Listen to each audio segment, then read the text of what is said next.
2020 ലോകകപ്പിൽ ഇന്ത്യയുടെ പ്രധാന താരങ്ങളിൽ ഒരാളായിരുന്നു പേസർ ജസ്പ്രീത് ബുംറ. ബാറ്റർമാരെ എല്ലാ തരത്തിലും കുഴപ്പിക്കുന്ന യോർക്കറുകളും സ്ലോ ബോളുകളുമാണ് ബുംറയുടെ ഏറ്റവും വലിയ ശക്തി.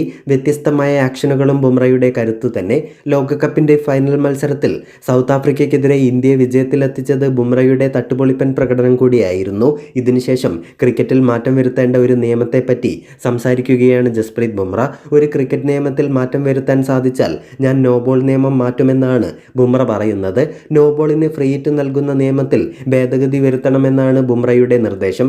കഴിഞ്ഞ സമയങ്ങളിൽ ബുംറയ്ക്ക് വെല്ലുവിളിയായി മാറിയത് നോ ബോളുകൾ മാത്രമായിരുന്നു. ഈ സാഹചര്യത്തിലാണ് താരം തുറന്നു പറഞ്ഞിരിക്കുന്നത്. നോ ബോളിന് ഫ്രീ ഹിറ്റ് അനുവദിക്കുന്ന ആ നിയമമാണ് മാറ്റേണ്ടത്.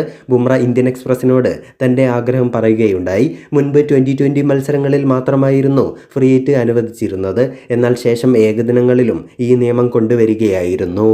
ടെസ്റ്റ് ക്രിക്കറ്റിൽ മാത്രമാണ് നോ ബോളിന് ഫ്രീ ഹിറ്റ് ലഭിക്കാത്തത്. ടെസ്റ്റ് ക്രിക്കറ്റ് തന്നെ സംബന്ധിച്ച് ഏറ്റവും മികച്ച ക്രിക്കറ്റ് ഫോർമാറ്റാണ് എന്നും ബുംറ പറയുകയുണ്ടായി.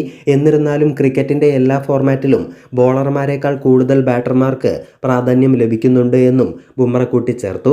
ഞാൻ ബോളർമാരുടെ പ്രതിനിധിയാണ്. നമ്മുടെ രാജ്യം ബോളർമാരെക്കാൾ കൂടുതൽ ബാറ്റർമാരെ സ്നേഹിക്കുന്നുണ്ട് എന്ന് ഞാൻ മനസ്സിലാക്കുന്നു. അത് നീതിപരം തന്നെയാണ്. പക്ഷേ എന്നെ സംബന്ധിച്ച് ബോളർമാർ തന്നെയാണ് മത്സരം നിയന്ത്രിക്കുന്നത്, ബുംറ കൂട്ടിച്ചേർത്തു. ടിവിയിൽ ടെസ്റ്റ് ക്രിക്കറ്റ് കണ്ടു വളർന്ന ഒരു തലമുറയിൽ നിന്നാണ് ഞാൻ ഈ നിലയിലെത്തിയിരിക്കുന്നത്. എന്നെ സംബന്ധിച്ച് ടെസ്റ്റ് ക്രിക്കറ്റ് തന്നെയാണ് ഏറ്റവും മികച്ച ഫോർമാറ്റ്. കാരണം ആ ഫോർമാറ്റിൽ മികച്ച പ്രകടനങ്ങൾ കാഴ്ചവെച്ചാൽ മറ്റു ഫോർമാറ്റുകളിലും അത് തുടർന്നുകൊണ്ട് പോകാൻ നമുക്ക് സാധിക്കും, ബുംറ കൂട്ടിച്ചേർത്തു. 2024 2020 ലോകകപ്പിന് ശേഷം നിലവിൽ വിശ്രമത്തിലാണ് ബുംറ. ബംഗ്ലാദേശിനെതിരായ ടെസ്റ്റ് പരമ്പരയിലൂടെ ബുംറ ഇന്ത്യൻ ടീമിൽ തിരിച്ചെത്തുമെന്നായിരുന്നു മുൻപ് പുറത്തുവരുന്ന റിപ്പോർട്ടുകൾ. എന്നാൽ ന്യൂസിലാൻഡിനെതിരായ പരമ്പരയിലൂടെ മാത്രമേ ജസ്പ്രീത് ബുംറ തിരികെ എത്തൂ എന്നാണ് അറിയാൻ സാധിക്കുന്നത്.